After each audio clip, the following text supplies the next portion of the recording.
Welcome to the podcast, Lewis. I've got a question straight away to chuck towards you. A man with a purpose, what does it mean to you? I was not expecting that, so it caught me off guard. There you go. A Yeah, man with a flowing straight purpose. in.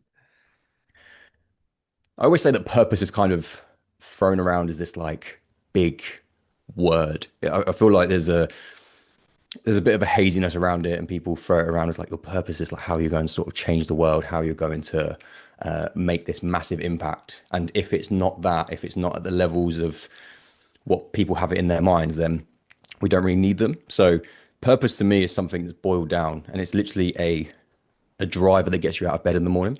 Mm, So a man with purpose knows what it is that he's kind of moving towards. You can kind of see in his actions, you can see in the way that he talks, you can see in the way that he holds himself what it is that he wants to achieve.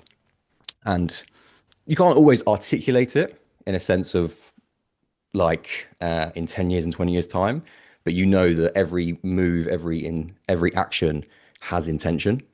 yeah. There's like a means to an end for it, and it's pushing him forward in a certain way. So I guess the TLDR of all of that is, yeah, a reason to wake up and a reason to keep moving forward.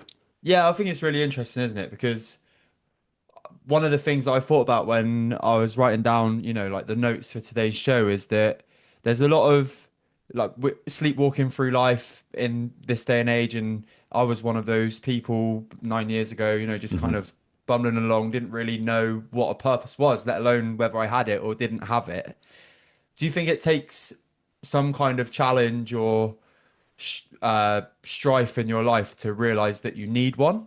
Or is it something that maybe some people stumble across and some people need something to happen to make them realize that they don't have a purpose? I think there's two parts of that. I think the problem is at the moment, people stumble across it. So they feel like they just have to wait until something big happens, until something catastrophic happens in order to find their purpose, or until they've reached a point in their life 10 years, 20 years down the line when they can feel like, right, okay, now I've got all my ducks in order and I can start thinking about my purpose. I think just simply asking the question is what people need to start doing rather than, yeah, sort of like, oh, okay, I'm going to wait for this terrible thing to happen. Then I'm going to start thinking about my purpose. It's almost like just asking the question of what do I want? And I Mm. don't think we do that for a big part of our lives until, like I said, something goes wrong and we start reassessing. There is a misconception, I believe, that we need to find purpose. We need to go down this path when things are broken rather than just a want for improvement. Just an honest question of, God, okay, where is it that I'm going? What is it that I Yeah. want to move towards? Why do you think people are scared of that question? Of what question, sorry? Being open to finding their purpose. So if you was to say, I'm kind of got it in my head right now, being open and honest, that if you were to maybe ask somebody who's not in our space, personal development, coaching, that are doing okay in life, Hmm. what do you really want? They'd Mm, kind of shadow away from it a little bit and be like, oh, don't know, yeah, I don't really know how to yeah. answer that question. Yeah. I think there's a lot of things. A lot of it comes down to the fear of failure. I think if you put something out into the ether and you say that you want this thing, you're then putting yourself at mercy of it not working out and you potentially doing it wrong or just not ever reaching that goal. And the comfort of staying in what you're doing, in comfort of just kind of autopilot, coasting, whatever it is you want to call it, the done thing is a lot nicer because there is no expectation. There is no, okay, I'm going to put myself out there and this could potentially go wrong. It's just like, you know what, I'm just going to keep doing what I'm doing because then that's fine. I haven't got to live up to this ideal in my mind. And yeah, I think it's mainly to do that. It's mainly to do with like fear of failure, of not achieving the thing. Or on the flip side of that, it's like, right, I said I've got to do something. Now I have to live up to the things that I said. Yeah, I agree with that. And I also believe that there's, that with regards to the thoughts around failure and whatever, one of the things that I've heard most recently was if you were 100 no's away or 100 failures away from your dream goals, whatever they may be, would you consider those no's or failures as no's and failures, or would you consider them a little tick in the box? And I really like that. I was like, because I mean, how many episodes of the podcast have you done now, Lou? Before we'll talk about it a bit more in a bit, I've but published 30, but I've done about 33 now, yeah, 34. amazing. You've like fully latched onto the momentum ball with that one. But with this podcast and over 200 episodes now, it's very much like that. Like I don't know how many boxes need to be ticked before, but at the end of the day, I think that there has to be an element of enjoyment with chasing purpose as well Mm, as, feeling like it can be. I think one of the things about the word, like finding your purpose and stuff is it does take a lot of work and it does take a lot of things on the outside for that chase of the purpose to continue and carry on in the right trajectory, or sometimes even like a couple steps back to take one step forward. So, with the next question is if you're listening to this podcast, or if somebody's listening to this podcast and they're like, I don't really know how to go about finding my purpose, or I don't really know what areas to look for to get some improvement. What would you be kind of asking them to do? Where would you be asking them to look? mm. So I had this kind of question with a client the other day, and he was just the phrase that he used I found was really interesting. He was just like, I don't have a business. I don't really like do much. I just have a job. So it's hard to find a purpose. And I was like, well, that's not like the way to look at it. I think a lot of people derive their purpose as like, okay, how am I going to, like just from work was one of them, or how am I going to make this business? How am I going to learn a high income skill to go and do this, that, and the other? But like I said at the beginning, purpose boiled down is just like, what are you moving towards? What gets you out of bed in the morning? And what is the kind of person that you want to be? And I feel like when you can break down your purpose into small, manageable steps, it makes it less daunting and it makes it something that you can do right now, not something that you wish to do later on. So it's not like, okay, I need to wait until I've completed this 6 month period or this year period to then live in my purpose. Like you can live in your purpose right now, but it's just understanding what it is that you want from life, like what it is that you're moving towards. So I would essentially say is kind of ask yourself the question of who it is that you want to be, how it is that you want to live your life, and what it is that you're kind of moving towards. And not just in a sense of, oh, I want to get free promotions at work. A lot of this stuff sometimes is work related. We're very like fixated on our 9 to 5. We want to move up in the ladder, but our lives are so much more than that. We have friends, we have family, we have obviously our work, we have our own like personal experience that we want to try and improve every single day. Whether that's the experiences you want to have, the relationships you want to form, the things that you want to do with your friends. There are so many things that you can kind of put into that bracket. And then it's looking at all of those and thinking, okay, what is it? What is the next step? How can I live in my purpose? So I'll give you an example to kind of make that a bit easier to sort of understand. On that same call, when my client had said about, oh, I don't have a purpose because I don't really do much, it's just my work. Earlier on in that conversation, he told me how he loves to support people. He's really curious about like how people are and making sure that he can try and offer something to help them, to make them better, to push them along in their journey. And I was like, well, that's your purpose. Like that's something that you can do today. That is a person that you can embody literally right now. Every conversation that you have, you can live in your purpose by giving whoever it is that you're talking to your full attention and making sure whatever it is that you say next is going to impact them in some sort of way. And I feel like when you break it down into that, so rather it being this massive thing of like, I need to change the world and I need to impact the lives of everyone or as thousands of people, it's like, how can I impact the person that I speak to next? How can Yeah, I I think support them? Yeah, I think as well with the modern day culture of social media and, seeing all of the successful coaches and podcasters that are in our space that have gone on and are impacting tens of thousands, millions of people, it can be quite hard to remember sometimes that, Hmm. like this conversation with you today, without being too woo-woo, like I want to give you the best experience for your first ever podcast appearance, right? You've done Hmm. 33 shows, but I want to give you your foot, and I think it's really important to remember that like you can build quite a content and satisfactory life. Satisfactory being a good word, by the way, because I Yeah. think one of my biggest lessons over my whole life is that we can have all of these unbelievable highs, finishing London marathons, going on amazing holidays, and whatever, and you can have some serious lows, losing family members, being depressed, low moods, all of those kind of things. But actually, the best place to be is just sat in the middle of both of them Yeah. and not being too impacted either way. And I think that you can have that, the total medium of being in between those two emotions of overly high or overly low and be quite content by just focusing on, your next action, your next conversation. How can you make that next thing that you do slightly better than the last time that you did it. And that's where you can have like, this is where I like to have the multiple different areas of purpose. Like purpose isn't just one thing to me. I guess it could be a being, a kind of personality trait that you want to embody. So one of my purposes is like leaving people better off than I found them. And I can Mm. have that in every sort of interaction. I can do that in work. I can do that in business. I can do that in the gym. I can do that wherever, like online, all of these kind of things. So that's kind of a bigger purpose.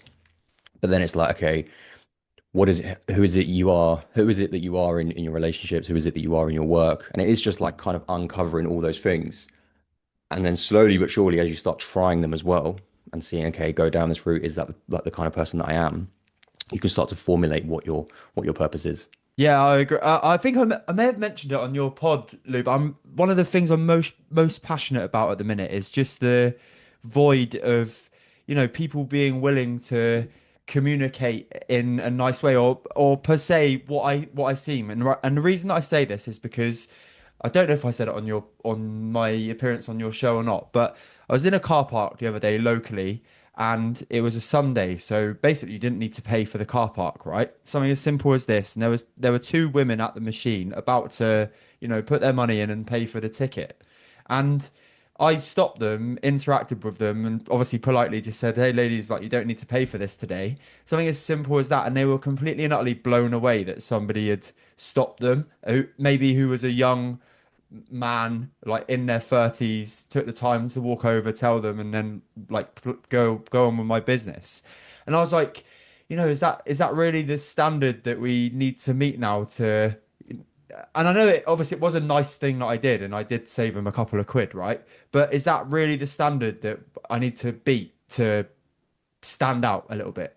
And I just think that that may be lacking a little bit in just a general talking point, maybe Yeah, lacking a definitely. little bit. Yeah, I remember you telling that story on the podcast. Yeah, is it something that you think is like in general, is it something that you think is lacking and then that's leading to, like the lack of communication or the lack of willingness to step out and speak to other people? That doesn't need to be about not paying for a parking ticket, but it could be about, just hey in the street, like little bit of eye contact and stuff. For me, I think it's something that's massive and something that is you can kind of see the downward trajectory of it naturally around you since I was maybe, let's go with 18 up until now. I'm not saying my life was perfect as an 18-year-old, but maybe interactions in public and stuff were more, like of a normal thing to happen rather than just saying hello to a stranger in 2026. Yeah, I think it's just the way that kind of the world is going now. We're all heads down kind of thing on our phones. We don't really want to take risks, or sometimes I feel like it's kind of the negative feedback loop of like you do it once to someone that's like, okay, especially I think this is we'll say more in the UK because I don't really experience this overseas, like in Spain. They're very Mm. much like good morning, hello, like you speak to strangers, you speak to everyone you walk past. It's a little bit weird going from one culture to the other, but definitely over here, it's almost like out of character just to like do a good deed or like say a nice thing to someone, just say hello to them, just have a conversation. I was coming back from London last week and I was traveling from Vauxhall to Woking. It was about 25, 30 minutes. I had locked myself out of my phone. So at a certain by 8 p.m., I can't get into my phone. So I just didn't have my phone. I left it in my pocket. I had no headphones and I was just kind of standing there. And the train was packed and I wasn't in the sort of seating bit. I was just in the standing by the door. And there was 8 people around me, and each and every one of the people around me were just down on their phones. Like they were just kind of like looking down, not really speaking, not really like looking, making eye contact or anything like that. So I just feel those moments that we're exposed to quite a lot, whether it's on your commute, whether it's just walking, of people just being like standoffish, makes that barrier to like connect, makes that barrier to say something good or just try and do something for someone so high. Because it's just like, well, they're not interested in talking to me anyway. They don't want to look at me. They've got their headphones in. It's just like, I don't want to see them.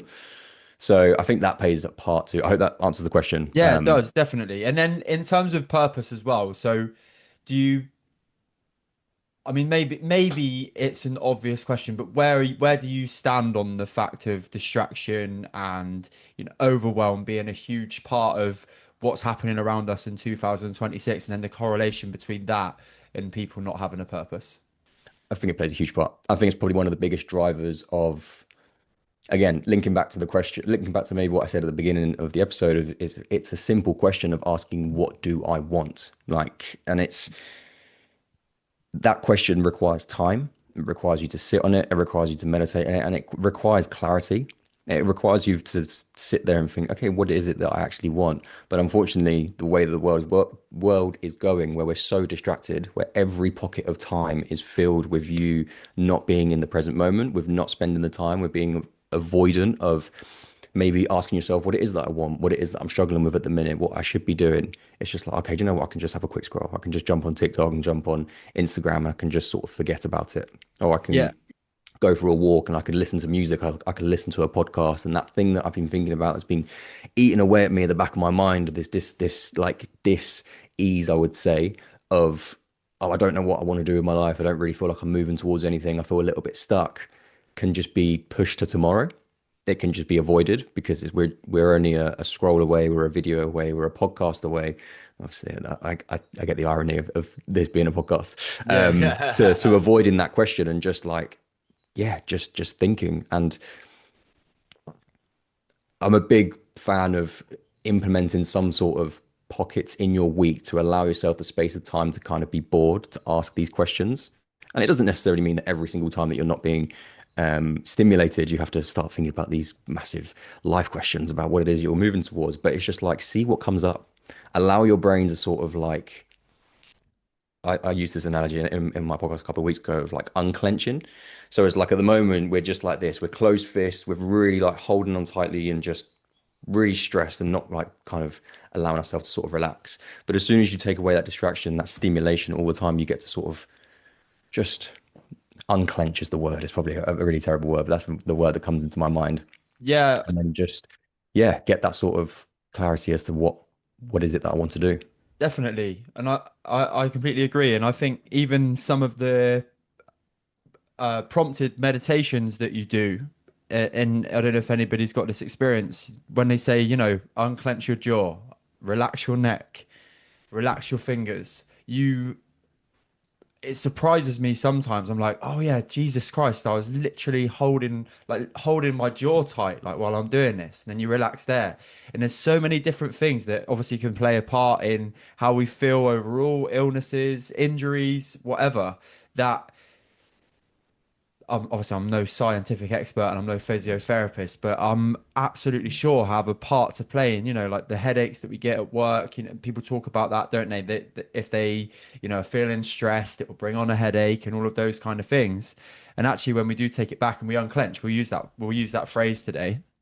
It can have a massive impact on just how we feel overall. Lewis, one thing I will ask you today, mate, is that I know a lot of like I'm gonna go with a stat of about 90% of the people that I've spoken to that are coaches have or now have a purpose have gone through their own journeys before. So, Mhm. what would Lewis of 5 years ago, 6 years ago look like in comparison to Lewis now? Wow, 5 years ago. So that would make me 22, 23. The Lewis back then, if I could speak to him now, would have thought that he knew absolutely everything that there was to know about life. He was so cocksure of himself. Hopefully we can use that word on Yeah, this yeah, podcast. absolutely, yeah, yeah. Yeah.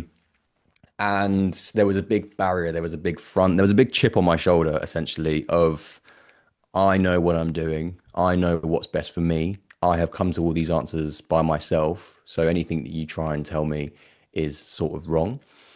I would say 5 years ago, I was still smoking weed. So I've come from a very anxious background. So 2000 and not too sure what year it was. When I was 18, I got diagnosed with anxiety. And then the 6 years that came after that, 6 or 7 years, I kind of rode that wave. And that was my identity for a big part of my life. Maybe not my identity outwardly, but like my self talk and the way that I thought about myself was very much this anxious man. And just a lot of turmoil, just a lot of like, right, okay, I'm going to just achieve these goals, climb these mountains. I'm going to do everything. And I don't care who comes along the journey. I'm going to like sort of bulldoze my way to these goals, which to me at the time was just like make more money, escape from the UK. That was like kind of my two things. And I was like, yep, I'm going to do that. And everything will be fine. I sort of know what it is I'm doing. And I was just a little bit like, a little bit lost. I was coming out the back end of it. I'd probably say like my younger years were a bit more of a, I'd say like turmoil, like panic attacks and again, I would say drug abuse. I was just like addicted to smoking weed, and it was kind of detaching myself from all these things that I didn't want to think about. Which again, relating back to the distraction, that was mine. There was no social media, but there was just a literally switch off, kind of smoke 3 joints every single day, and that was it. I kind of forget about what it is that I needed to, or what it is that I was struggling with. Sorry, Was that and like an after work kind of habit? Was it were you doing a job that you enjoyed at the time? What kind of led you to down the path of smoking weed? funny enough, I was personal training, so I had got myself to the point where I was convinced that there was nothing wrong, because I guess I can kind of compare it to people that like drink, not drinking problems, but they say, "Oh, it doesn't affect me. I'm fine. I can do what it is I want to do," and that thought and belief can sometimes be reinforced by the fact that you're doing okay or doing all right, as I like to say. Yeah, yeah. So I was personal training. I was coaching people. My business wasn't terrible. Like it wasn't at the point where I had like no clients. Like I had a decent amount of clients and I was still smoking weed. So I was like, well, nothing wrong with that. Like I'm clearly I'm doing the things that I need to do. So there's nothing anyone can tell me to say that this is wrong. But I hadn't realized that I hadn't basically taken like a broader picture of what I was doing in my life and like burning bridges and kind of being this lone wolf, as the term that people like to use. And I was just a bit of a dick, if I'm if I'm really honest. But yeah, just kind of like I was doing personal training and just sort of going through the motions, I guess. Kind of doing this thing, trying to build the business, but then I would always go through like the same problem time and time again. So I'd always build it up to a certain point, get to this point, try and do something, burn it down to the ground. But then it was a really like sort of high, and then back down to really low lows, and then kind of repeating that process again and again and again. And it wasn't until like fast forward probably 3 years after that point, until I was 26, that I'd gone through this cycle and then realized, what am I doing? Sort of thing. What is it that I'm trying to achieve here? And I guess this is where I started really thinking about the question of purpose and like how I want to live my life and who it is that I want to be and who is the man that I am in the process of achieving these goals. So the goals themselves were quite cool, but the means of how I got there, I was a bit of a dick. I was just like not a great person, and it wasn't sustainable, clearly, because 26th birthday, I wake up and I'm sleeping on my mum's sofa again. Like, not a pot to piss in, all my clothes in a suitcase. And I'm like, this isn't a life. This is not Mm. something I can keep doing again and again and again. And then I started asking the question, okay, what is it over the past 6, 7, 8 years that's causing me to be this way? Like I've slowly got rid of, I wasn't smoking weed at that time, but there were still parts of me that I was just like repeating over and over again, and it was causing the same problems. And that's when I started having to ask the questions, okay, of like, what is it that I want to achieve? What is it that I want to impact on this world? And who is it that I need to be along that process to kind of enjoy the journey towards those goals rather than like just completely block that part out of my mind. And all that matters is winning.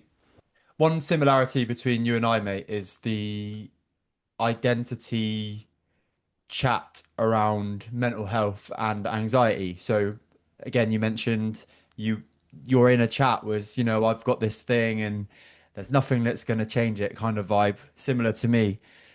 Where when did you realize, or what was the lesson that you learned that made you understand that, the anxiety labels that you were giving yourself were keeping you stuck to them? So held that for so long of like this, my anxiety of kind of like owning it. And my biggest thing was like social anxiety. So I couldn't really put myself in a space and place where I was in a big groups because I just felt really out of place. So I spent a lot of my years, probably from the age of 17, by myself.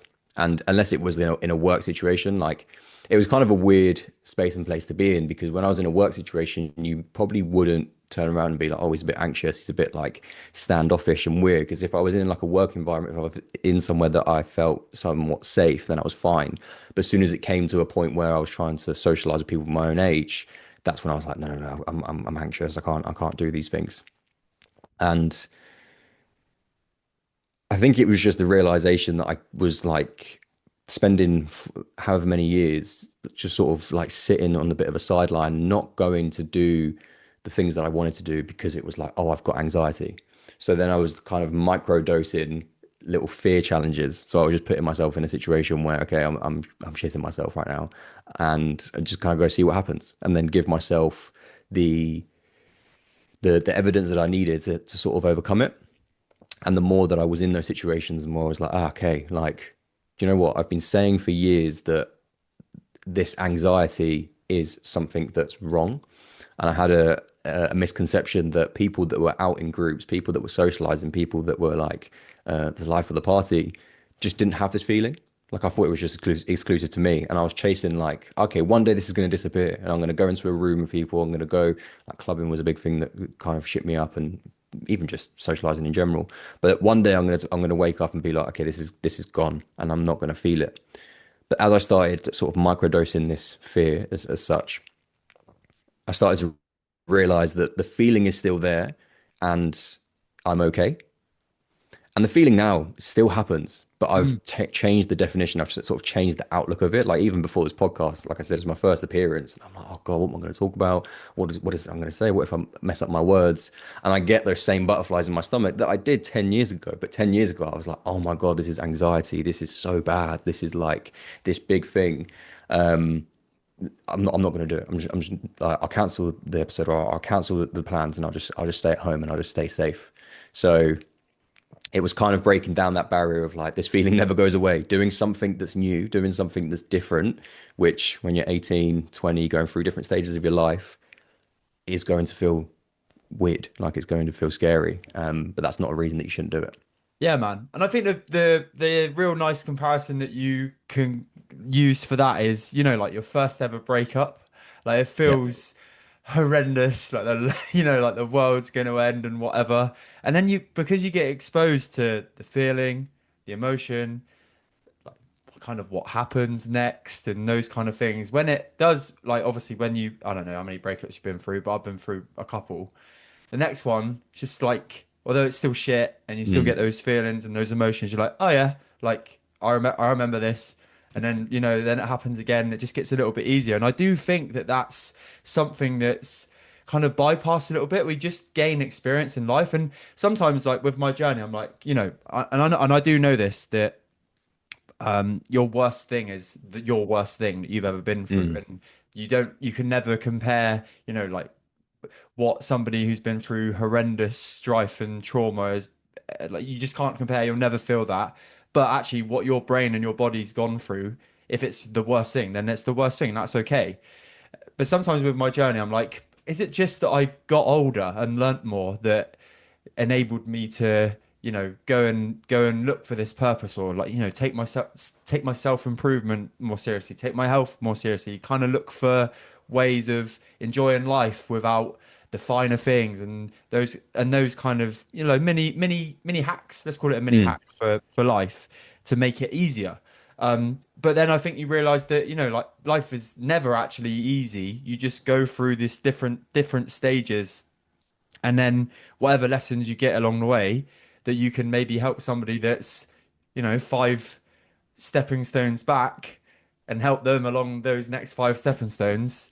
Yeah, I think that's kind of the takeaway that I've got. And then the other thing that's on the periphery of my mind, sorry mate, just going on a little all tangent good. here All with good. regards to what you've is without lowering the tone too much. It was my grandma's funeral yesterday, which is obviously like a never a nice day. I mean, obviously weather-wise, it was beautiful, and she'd have appreciated that. But what my body did yesterday, and the feelings that I felt 10 years ago, I would never have known how to even. I would have been a mess worrying about me. Mm, Like what are these feelings? Why are my hands shaking? All of these kind of things. But because of experience and obviously the time that I've taken to look into psychology and the lessons and the books that I've read, I just kind of approach the situation with, this isn't you forever. This is you today on a pretty shit day going through these feelings. Tomorrow's a new day.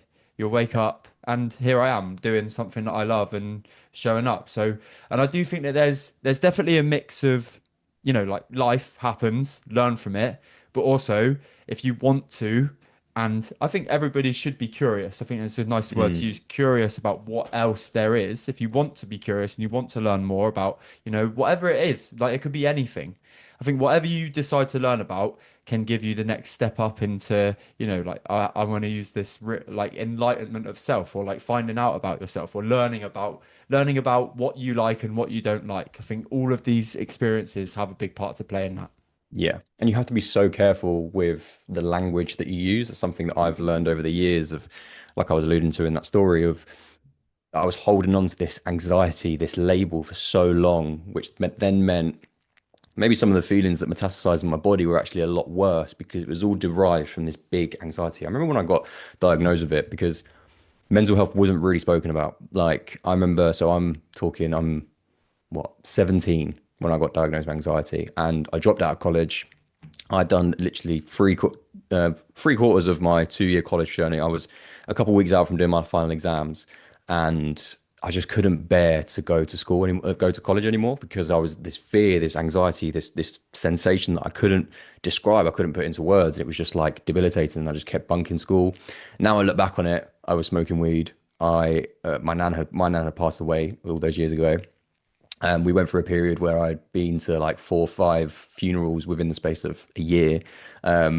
I've gone through these big life changes, but I had no outlet to kind of speak about it. And I had no kind of, I'm 17, I don't really make sense of it. Anyway, go to the doctors and I explain my symptoms to her. And she's just like, yeah, you got anxiety. And I was like, what the fuck? Like, it's not spoken about in the way that it is today. And I saw it as this big, scary, like, oh my God, it's like illness, this like this thing wrong with me. And then that became the stepping stone of the language of, oh, my anxiety, I've got this anxiety, I've got this like I've got this thing. And I don't know who said it before, but it's the saying is something like, the frame which you give a situation will largely determine your experience of it. So like if you go into a situation saying I have anxiety, you're going to go into that situation having that close fist, being like gripping on tightly and just being awkward, thinking about it so much. Everything you do, you're second guessing. You like, you like mess up your words, you're sweating. You're like causing these reactions because you've used this language in your head of I have this thing. Um, and I think a lot of people go down that route. They want to, the sensations that we experience are usually probably a lot simpler than what we think, but we want to have a defining word for it. So those butterflies in your stomach can't just be you're scared. It can't just be that you're nervous. It can't just be that you've never done something before. It has to be anxiety. Your distraction can't be the fact that you're on your phone all the time. Can't be the fact that you can't sit alone with your thoughts. Can't be the fact that can't just go for a walk without your phone. It has to be ADHD. You can't be sad because like, oh, this thing's happened to you, or you're just a little bit down today. And you know what? Sometimes we're high, sometimes we're low. Oh no, I'm depressed. And those little labels, which seem so flippant, I think today we use them so like imposter syndrome. Oh, I've got imposter syndrome. I spoke about that yesterday with a client. Again, it's kind of like another barrier of trying to make sense of the way we're feeling without actually realizing that it's probably causing more problems than we realize, because then we're going into the situation with this thing in the back of our minds. It's like, okay, I have anxiety. So now I'm going to act accordingly to that. And yeah, I just think people, like a lot of people need to rethink about the words that they use, because it's affecting the way that you show up in the world but more than you realize. Yeah, and I think, one of the I've been on a meditation retreat recently, but one of the things that is standing out for me at the moment is whatever it is that you require is within, and helping yourself get over, like, or get over is the wrong phrase, but helping you learn to deal with your anxious experiences, helping yourself learn to deal with your low emotions. It's all there with it, like inside you. You just kind of gotta learn how to use the tools that you've already got, which Mhm. sometimes might be, talking about it in a positive sense, right? Most of the stuff that I've learnt and applied to my life, or some of the stuff has come from content that you can readily get Mhm. through audiobooks, podcasts, and then because I enjoyed what I was learning, it landed me to work with coaches to take me to the next level of growth and experience and life, let's just say. And sometimes those labels can be a bit of a protective blanket, I believe. And you can obviously, like, we don't need to go into specific examples, but if somebody's got a hard bit of work to do, or they can keep the label of anxiety that's stopping them from doing the hard work, sometimes that keeping that label is the thing that's it's safe. Hmm. It's a nice warm, cozy blanket wrapped around them, and they're gonna stay. You know, like I spoke about those stepping stones, right? They'll stay on that first stepping stone forever. And I think, again, mate, I think there's some similarities, there's some frustrations, and I guess some empathy, right? Because you know that you can change if you like. We know that people can change if Hmm. they want to, but unfortunately, because of the work that I've done, I'm not going to speak on behalf of you, but that's one of the biggest signs of, I don't think that there's I'll try and help, but I'll try and help from the top of the hole. I won't be stepping in that hole with you. I Yeah. think it's one of the biggest frustrations for me now, knowing what I know. And again, it can almost sound arrogant, can't it? Like knowing what I know now, but I've been there, I've done it. I know that those labels aren't useful. I know that you can overcome them, and I just wish that it was readily more available for everybody else, because there is some frustration as well that you went into or maybe it would be handled differently 10 years further down the line, hopefully. Mm. But maybe if you were to walk into a doctor's surgery and be told you've got anxiety, it's almost like somebody going, here's a heavy rock, carry that around with you for the next 10 years until you find out that you can actually put the rock back down again.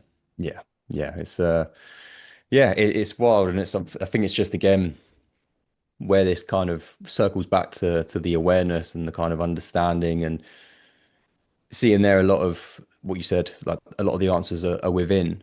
A lot of the things that you need to change, you can kind of see if you bring awareness to your actions, and that's a big thing as part of the purpose conversation of taking the time to reflect, taking the time to kind of understand who it is that you are and what it is that you want, because a lot of the things that you're looking for, or almost all the things you're looking for, are kind of in your track history of like, okay, how are you acting at the moment? Who is the man that you're currently being? Where is that leading you down? What is it that you're like doing wrong? What is it that you're maybe not even necessarily doing wrong, but what does not align with this person that you're saying you want to be? You're saying you want to do X, Y, Z, but every action that you've done over the past, whatever, is working against that. Yeah. And again, that does come down to maybe some people don't even realize it when they do it, but there is a drop. Like at some point, you have to wear a different coat, don't you? Mm, This was me yesterday. I'm gonna leave that jacket there, and today it's this. And that literally, in some ways, is when you learn, if you get that one bit of wisdom or one insight, or you have practiced something enough, the next day it just feels different, doesn't it? mm, And I think it's about giving people permission to realize that, like that day will come, but it might not be tomorrow. You just got to mm. keep working and keep asking those questions, keep being curious. Yeah, definitely. It takes time. It takes a lot of work. One of my greatest things, I remember someone saying about it, um, about content. Like he said, you should be able to look at your content and be embarrassed as to what Yeah. you've been putting out. And there are so many things like you would not believe, and you wouldn't believe it because I've deleted it offline. But only 2 years ago, maybe 2.5 years ago, I was coaching like female fat loss, and the mentor that I was working with at the time was like, "Why don't you wear wigs? Why don't you do like skits and do like funny videos of like situations and things?" I've got all these videos of like me doing like fucking stupid things, and I'm embarrassed. Like I look at them and it makes me feel sick. And sometimes when it gets brought up in conversation, I'm like, oh god, like that is yeah. Yeah. It's funny. It's funny looking back on it now, but I can see the growth. I can see, okay, 2 years ago I was this person, and wow, I've grown so much. And you should be able to do that in your own life of like when Yeah. you're bringing awareness to, okay, if I look back and sit and meditate on this person, whether it is that you're sitting there thinking about them, but I would actually go a step further and have like a journal or something, or even photos or videos or whatever. You should be able to look back and think, not in a negative way, but I kind of almost feel sorry for that version of me because he had this outlook of the world. He Mm. saw things this way. And now I should know better. I feel like if you're looking back at 2 years of your life and you're like, oh, I'm just the same person, there's nothing really that I was doing wrong. There's something that kind of needs to change. And it doesn't necessarily need to be negative, but you should be able to look back and think, oh my God, I've learned so much. I've matured, I've grown, I've reflected. I've just tried to, yeah, be curious about myself and the world, and as a result of that, I'm now at this position that I'm in right now. Yeah, it's honestly one of my biggest joys in life is when somebody tells me something that I have no fucking idea about. Mm, Or if I've got an opinion on something and somebody can almost not change it from a sense of like, oh, like change my opinion, but I'm like, oh shit, new perspective. Thank you. You mm, know, I just think that's amazing. And again, like people's like you've given me like a real picture of that phone, excuse me, phone being like a wall. And I know mm, it's not necessarily the phone that's doing it, and we can speak about screen time shortly. So I know it's a big thing on your mind at the moment. But that phone at the minute with the distraction of the media and, you know, overwhelm and division I feel like that's almost as well taking the possibility of like people don't think it's a good thing to have your mind changed or mm. you can't you can't, like politically if you were to put a right winger generically a right winger and a left winger in the same room, like they'd forget that they were both humans. If you were like, Yeah. right, talk about politics, you'd just be like, "Rah, rah, rah." But actually, if Mm. you're like, talk about family, talk about your experiences of relationships, talk about kindness. We've all got the same experiences. And it, like, yeah, I just think that's such a huge thing to remember in life at the moment. It's like that thing. I don't know where I was reading about it or listening to it the other day. It's like you could meet someone, you look at them, and you're like, oh, no, they seem like a cool person. But as before you're about to go and speak to them, they tell you that that person supports the opposite team to you, or it's like the Haha. rival team. And then straight away you're like, oh God, no, actually I don't like this person. Like you start thinking you've painted a narrative already because they have these views, and Yeah. straight just because of something imaginary in your head. I think it was actually in a book about storytelling. Um, and it was just like, yeah, you could know something about someone that you have a opinion on, and all of a sudden it's changed the whole dynamic of the person without you even speaking to them. Yeah, it's like it's like an unconscious bias will appear in all of us no matter what. It's then having the awareness to go, ah, that's my unconscious bias speaking. Let's carry on with the conversation anyway. Definitely. Because you're an Arsenal fan, mate. So I if am. I let I am. my unconscious bias come on today, you'd never be on this. I would never be invited. Yeah, exactly. So mate, we've spoken about the distraction and stuff, and I know, interestingly, before the podcast, you've shown me your incredibly Oh wicked yeah. mobile phone. Brick Yeah, there it phone, is. yeah. Tell me what went through your mind to make that decision of getting a non-smartphone. So I guess this has been a long time coming, and it would maybe derive back to the conversation of again, I probably actually no, this is 5 years ago where I was a bit like lost and sort of coasting and distracting, jumping from one thing to the next, because that version of me 5 years ago, my screen time was 9 hours a day. Oh wow, yeah.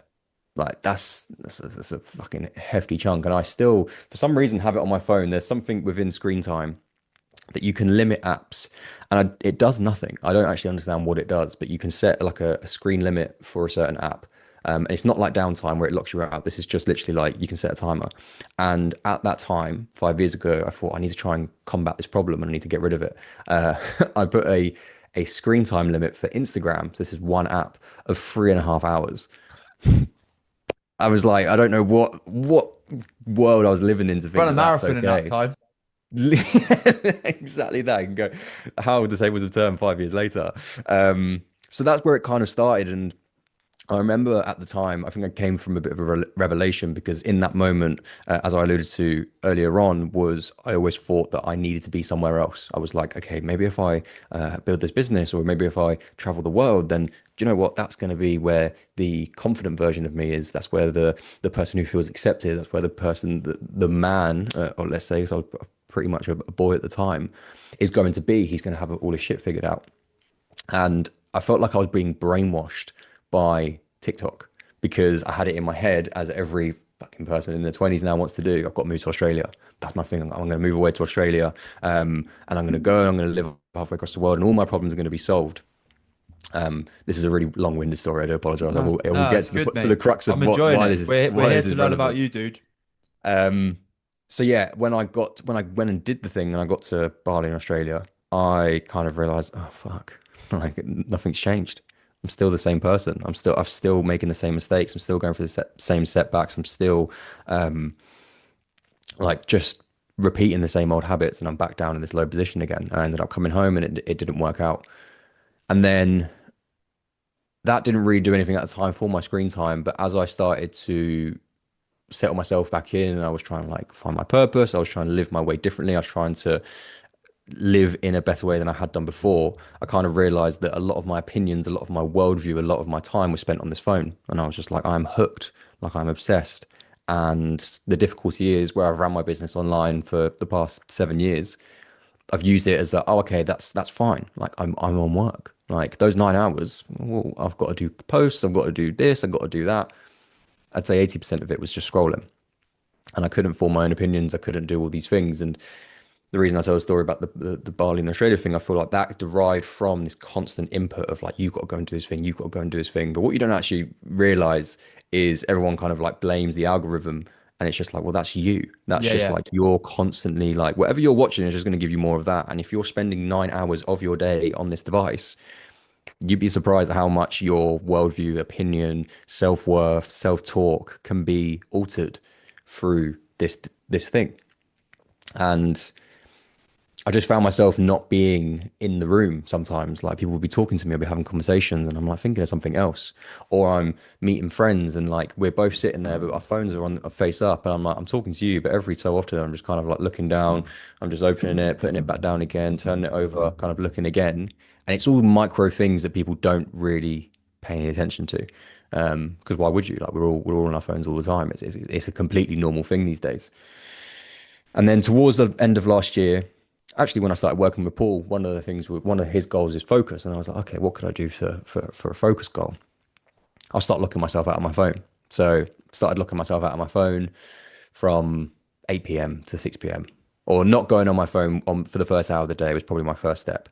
I was like, oh yeah, that's cool. Like it's nice. I'm not scrolling as much anymore. So then I took it a step further and I was like, right, okay, I'm going to lock myself out in the evening. I'm going to lock myself out in the morning. And I was like, oh, this is actually quite nice. Like, I'm starting my day. I'm not scrolling. I'm doing my journal. I'm kind of setting in a positive way. I'm starting to get a bit of clarity. Again, I'll use that word, unclenching. I'm starting to get just a bit of a relaxed mode where I can have these thoughts and a clearer state of mind. And then start of 2026, I was like, right, okay, I'm gonna have a phone-free weekend every single month, just once a month, and just see how it is. And I did my first one in January, and I went to Norwich, and it was amazing. Like without sounding too like corny or anything, it was literally amazing. It was kind of just nice. It was a nice like breather of just like, oh my God, the world didn't end when Mm. I wasn't on my phone. I could experience these things, I could do whatnot. And then I was like, oh, maybe it was just fine because I was like in Norwich, and of course it's going to be nice because you're not really on your phone anyway. So I was like, okay, cool, whatever. I'm still doing the locking out of my phone. And then come February, I've done it again. And I just remember, I still remember it was like a Saturday. I had done so much stuff. Like I had like cleaned the house. I went to Waterstones. I was in Waterstones for about an hour and a half. Had a coffee with the missus. Like we're doing all these things. And then I sit down on the sofa and I was like, it's only 2 o'clock. Like the days have dragged. Like I feel like I'm getting so much out of Yeah. this experience. Like I just feel like present. I feel like I was just like hooked. It was the same feeling as like addiction on your phone. I would say I was kind of addicted to this like slowness of life, of just like being able to do things for the sake of doing them. I wasn't in a hurry. I wasn't like watching TV and then like every so often just picking up this phone, sending a text and like going back to what it was that I'm doing. Because I know a lot of people think that there's nothing wrong with that, but like your constant switching of tasks of like, okay, I'm going to watch Netflix, I'm going to do this thing, and then go back to it, or I'm going to go to the garden, I'm going to quickly check my phone, and then go back to it, or I'm going to be in Waterstones, quickly check my phone, and then go and do this. When you remove that quick check and you're literally fully engaged in what it is you're doing, it's a whole different experience. And I don't want to come across as like really like woo woo, and I'm like almost like describing an LSD trip because it's not anything like that, but it is just so like peaceful. It is Mm. just like so nice. And then yeah, just after that, I've continued with the weekends. Now I've dedicated every day, 1 day per week, rather than as well as the weekends. Every Sunday now gets to Saturday, turn the phone off, and I just take this. And this is literally just for like safety reasons, I guess. If I'm going anywhere, if someone needs to contact me, they can phone me or whatever. But just that removal of screen time and like now bringing my screen time to average, I think it's around an hour and 50 minutes, 2 hours per Yeah. day, which is like incredible compared to 9 hours. I've allowed myself the space, I've allowed myself the clearness to ask these big questions and get like clear on what is it that I want to achieve, how is it that I want to live, and I've just got more done. I'm not distracted. I'm not kind of like thinking, okay, what is it that I need to do? I'm constantly task switching, and I actually get my best work done. Like all the things that have come as a result of that. I'm not saying it's completely down to taking the phone away, but I would say it's played a big factor in the fact that I've been able to push my life forward and actually get clear on what it is I want to achieve. I think it's one of the most brutal but most honestly self-awareness questions you can ask yourself with it is that, you know, when people say, I'm too busy to do that, too busy to do that. Are you busy enough to prove us how much time you're not spending on your phone? That was one of my questions to the PT. I can't track my calories. I can't do this. I haven't got time for the gym. Get your phone out. Show me your Yeah. phone like screen time. Yeah. It's The reaction is amazing. It's like, oh, because oh. yeah, yeah, yeah. And people know, right? And there is some autopilot involved in it. There is some relatability between the fact that, you know, like you say, there are, and this is gonna make me sound woo-woo and tinfoil hatty, these people who create these phones, for whatever reason that you can decide in your head, they want you to stay on that thing. Hmm. Whatever. It's like, you know, Instagram, if you can't put a link of, oh no, you can put a link like to this episode, right? If I was to put a clip of us and then have the YouTube link for them to go and watch our episode, or the podcast link, are you aware that this link is going to take you away from this app? Are you okay with that? Hmm. Like, what the fuck? Well, They I even wouldn't have take your clicked it. engagement down as well. Yeah, So yeah. like as us, our review, I don't put links anymore because it's like, okay, they just Because people purposely just tank your shit. click away. Yeah. And they, for whatever reason that you may put with like a tinfoil hat reason or not, that's just like a monetary thing that they want your attention and they want to throw the ads at you. Fair enough. But they want you to stay on it. And it takes a very aware and very, I think, brave person to be like, you know, I weirdly when you were talking about phone, I was like, oh, I'm just gonna check my screen time, like just to compare. And I was like, oh yeah, no, I've decided that I don't work with like wherever I'm working, I don't have my phone Mm, because, you know, again, you just even if it's like a stupid notification, like, you know, like a settings notification pops up, or, you know, somebody has messaged you on Instagram, you just look, and then that one thing, you look at the message, you reply, and then you'll check WhatsApp, and then you'll see that you've got a notification on Facebook, and you'll look at that, and then the next thing you know, like you say, that 15 minutes that would have gone quite slowly and you'd have felt really productive has turned into half an hour where mm. you've just gone, what's the word, procrastinated your way through doing like non-important tasks. And I think that's what a phone does. And you know what, like, without being too brutal, the unimportance of the things that we do on our phone are so wild, and then they link to unimportant worries Yeah. Well, of, this is what I was going to piggyback on and say, kind of like you need to be aware of there are so many upsides because like we can do so many amazing things, yeah, but I yeah, feel like we've gone past the point now where we just use them for that. And it's like this, like we have a word for it, doom scroll. Like we've had to make I don't know if it's in the dictionary, but we've had to make a word to kind of describe this state that we're in. Um, but from my experience, I don't think people like realize how much it can change your behaviors and change your experience of life and actually make you feel shit about yourself and all the things that you're doing. Because if you spend enough time, like I said, you are the algorithm, you're spending 2, 3 hours a day on a doom scroll and you're looking at like all these people that are making money and all these people that are traveling and all these people that are doing these things and like, oh, this guy's 22 and he's making 100K a month. Like, what the fuck am I doing? Like, oh my God. Like, and this is where, again, the whole like purpose thing comes in and linking back to a conversation that I had the other day of like, this guy saying, "Well, I haven't got a purpose because I haven't got a business. I need to have a high income skill." And like the wording, I've seen it so much. It's like what's purported online. And again, if you buy into this stuff so much, you then start questioning all the things that you're doing. Should I be in this job? Should I go and start my own business? Should I be with this girl? Like, there's so many other girls out there. I've got literally the fucking world at my fingertips. oh, this one's like better looking, this one's better for me, or whatever it is. You can start asking all these questions and literally brainwashing yourself into points of like, okay, I need to go and do this thing. And you can sometimes like fuck up your whole life because you've been brainwashed by something, which its whole purpose is to do that. Mm. Um, so yeah, I think once you start understanding that, you can take a step back and reducing the screen time. I feel like you start appreciating your life a lot more, Yeah. and you start appreciating the moment that you're in right now rather than kind of like being on that thing. Because no one ever goes on a doom scroll, puts their phone down after 2 hours and goes, That that was was good. lovely. That was Yeah. lovely. Yeah, I really enjoyed that. That was Yeah. Yeah. great. Yeah. I Thanks for that. feel Yeah. I feel amazing. And it's almost like if you can't, again, it's I think I saw a video, it's like what was the fifth video? The last five videos that you watched, what did you watch? And you like can't tell you. Like I have no clue. And I was sitting somewhere the other day and I could hear someone doom scrolling. And when you listen to it and you have no context of what's going on, if you just kind of like look down and close your eyes, it's fucking mental. Like it is literally just like all you can hear is like next video, next video, next video. And all you hear is like 3 seconds of a video. You hear like a phrase and it's on to the next one and it's on to the next one. If you sit there long enough and they've gone through like 20 videos, kind of feels like mental just the kind of experience, but we've normalized it so much. Mate, yeah, and just to clarify as well for you and the listeners that doom scrolling is in the Cambridge Dictionary. Wow. So yeah, It's crazy that. insane. It's actually official.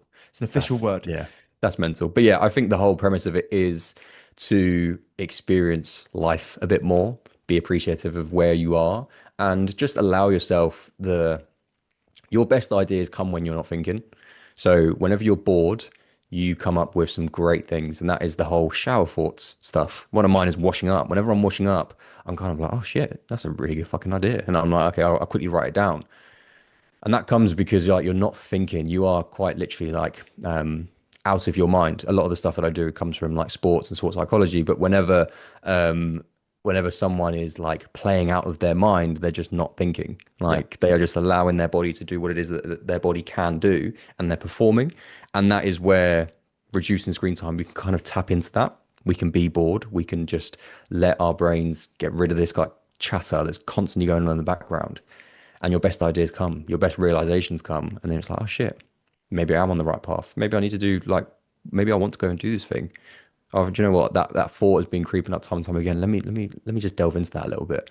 But you need to be bored. You need to just like take away the constant stimulation and the short form. You need to allow yourself to embark on a journey that takes time. That's why reading, I've got all the books in the background there, is one of my big things because there is no instant gratification. You get a quote every now and then, it's like, oh, that's really cool. But to get to the end of the story, you need to read the whole book. You need to spend a good few days, sometimes weeks getting through it in order to get to the end. And I think that's a great metaphor for a lot of everything that you do in life. If you want a great relationship, it's just going to take time. If you want Yeah. to work your way up in your job, it's going to take time. We are not designed for short form. Nothing happens in 10 seconds. Sometimes it takes 10 years, let alone 10 seconds.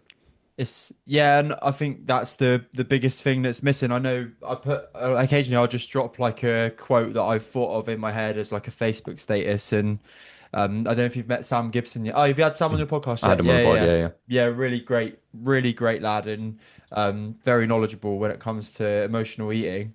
But he jokingly replied to my most recent like quote on Facebook. I'll just read the quote. Stop being logical and stop telling the truth, Harry. You know people want the real sexy secrets that don't work, not the boring ones that do work.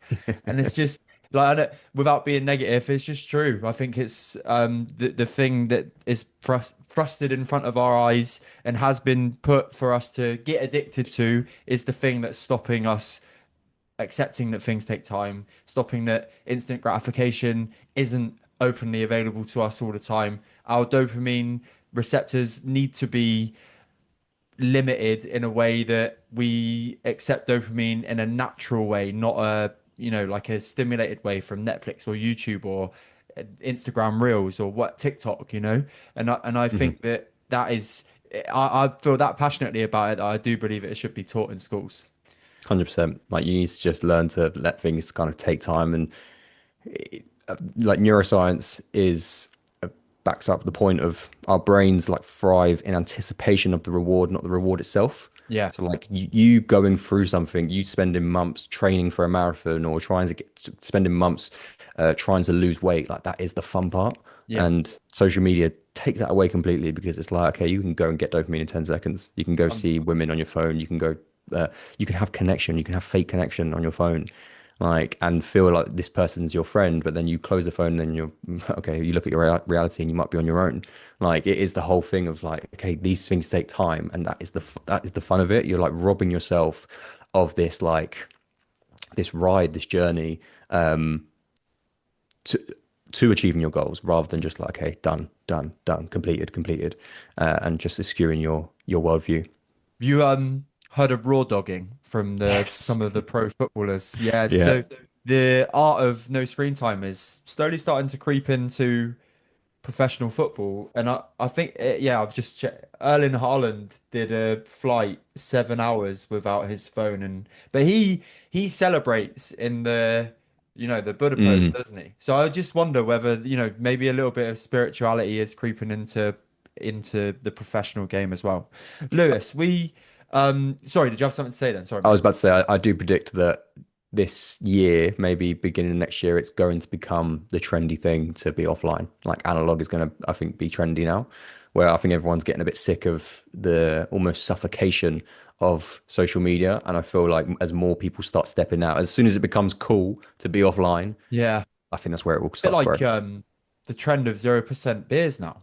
Yeah, But we're sorry, we're overrunning. But all good, all good. yeah, the amount of people that I don't know many 18-year-olds nowadays, believe it or not, so I'm 33. But when I speak to 18-year-olds and like family friends or friends of family, what they're not interested in going out and getting pissed anymore.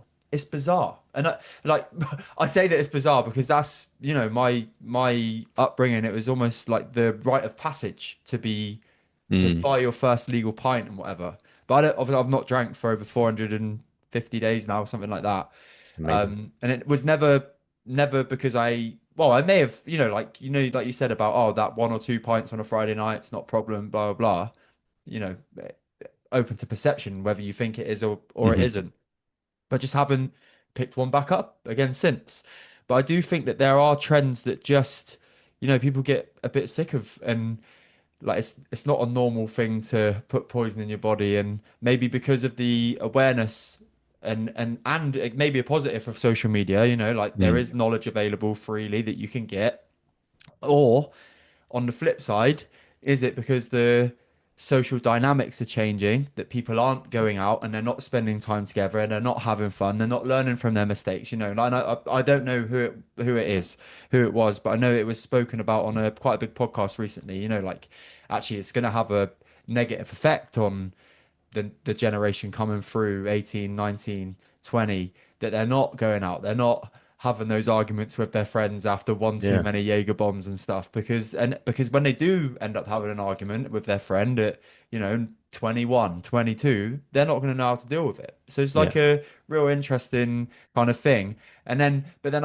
I'm struggling in my head, especially on the spot, to think about what the negative payoff, or the downside to people not spending 9 hours a day on their phone would be. What the downside of Yeah, not spending time? yeah, exactly. Like, whereas with alcohol, without going out Right, drinking, okay. there might Yeah. be a couple of social dynamic payoffs that happen when you're bonding experiences, relationships, whatever it may be, handling handling handling arguments and situations like that, and being socially aware enough, like gaining street wiseness. That's one of the things Hmm. that definitely you gain from going out on the town and being around people that like would flip on a sixpence if somebody were to look at them the wrong way. Like I can definitely see a downside to that not happening for a generation. Whereas take screens away from people and take 9 hours of distraction away from people, what are people going to start learning? What are people going to start? I just don't think that there could be. I mean, I'd be. In fact, if you're listening to this and you can think of a downside, let me and Lewis know in the comments. But I'm struggling to think of one. Yeah, I think it would just be a case of the people that will struggle will be the people that struggle to connect in person. So the screen time serves them because they can be like, they feel like they're connecting with people. That's true. And if they don't have that, then, or if no one else is online, then they might struggle with that element, with that connection piece. But I just hope that there is a point where there is no like polarity. It's not like, oh, we have 9 hours or we have 1 hour. It's kind of like we use the phone, not the phone uses us, and Yes, we kind nice. of use it for the benefits of what it can be. But we're also out there doing shit that actually gives us real like dopamine, serotonin, all those things. Mate, this has been an amazing conversation. I have two questions left for you. I feel like we could definitely get you back on the show and talk more about this kind of subject, and even talk about your lessons as a podcast host in the future as well.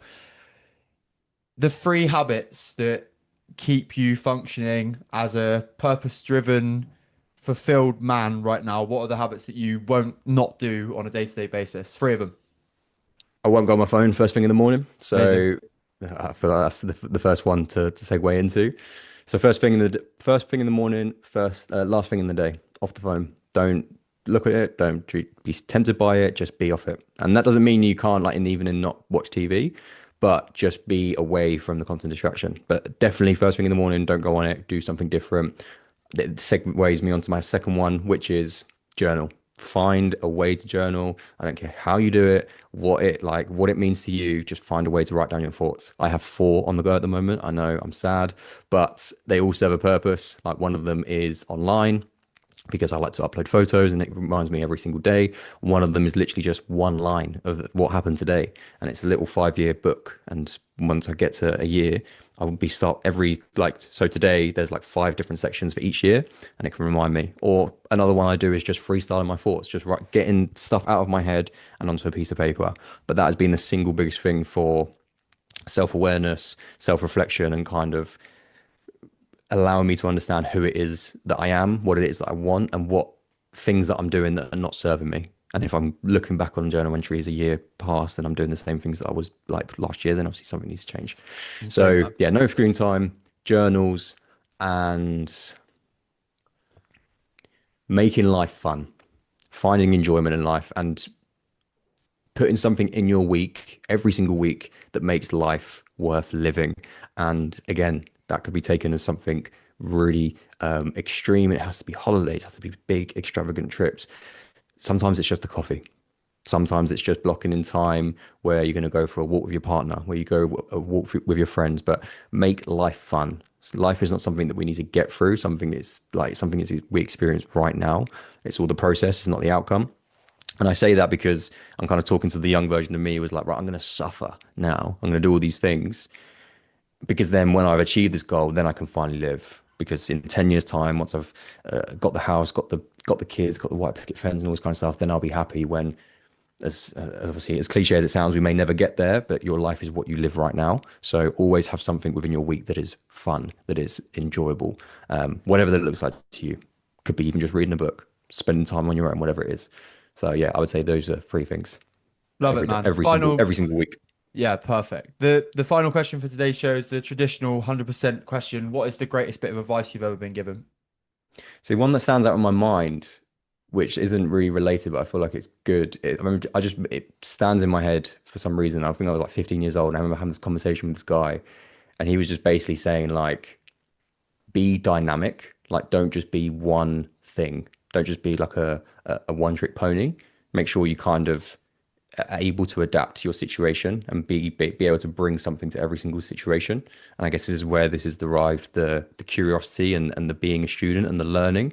So you're not just a one dimensional douchebag, as Paul likes to say. That's a brilliant word. Yeah, Um, yeah. but yeah, just allow yourself to be like multifaceted and have different interests and have different ways that you can improve and be better and kind of give your 2 cents into things. So when you go into a situation, you can bring something to that in some form or another. Mate, I've got a, do you know, it's so weird that you've said that because this is my biggest self-realization of the last 2 weeks.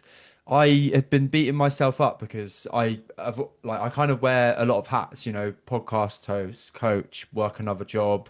I like with I'm setting up another YouTube channel. I do a little bit of, I really like buying and selling. So like if I find Nice. something cheap or relatively cheap in a charity shop, I'll buy it and then I'll make some profit. And I really enjoy that. It just like fulfills me. But I've been like, like something had come up and a couple of people had said something that and it made me feel guilty, like not guilty, but like, oh yeah, like if I were to put all my eggs in one basket, would I be more successful kind of vibe? Mm. Because, but then this came up, and I'm glad this has come up because I've been looking to somehow get it out into some content. Um, have you heard of the jack of all trades? Yeah, jack of all trades, Master but of a none. master of none. Do Yeah. you know that it carries on? The But poem isn't it? carries on. I do. I think I know, but Oh I'll let you yeah, say it. so Yeah. I didn't. I honestly didn't know this, and it's just made me feel I'm like, oh fucking hell, like it's fine. Like it's so weird because that and actually the poem is a jack of all trades is a master of none, but oftentimes better than a master of one. And yeah, it's just so weird how that that perspective, like it was a perspective shift that I gave myself because I went and got the knowledge. I was like, I wanted to find out, is this a good thing? Is this a bad thing? But yeah, turns out not a bad thing. So there we go. Not at That's all. my little takeaway. Mate, where can people come and find you if they want to come and find you? So everything is I'm Luis Bulnes everywhere. So LuisBulnes. Instagram, YouTube. It's probably my two main things. And then I also have the podcast, which is Like Minds, and that is conversations of men finding purpose and showing what the positive male role model is, if that's their bag. Yeah, and what we'll do is we'll put the link of your podcast because if they've enjoyed this episode, then they're probably going to enjoy the one of you interviewing me. So we'll link that in Yes, the comments, definitely. mate. Check All that one right. out. If you have enjoyed today's episode, please go over to YouTube. If you're watching on YouTube, like and subscribe below. You know the drill. It helps the algorithms. And if you're on Spotify and Apple Podcasts, make sure you like and subscribe and leave us a comment if you've enjoyed today's show. I'll see you here with an episode every Friday. Take care.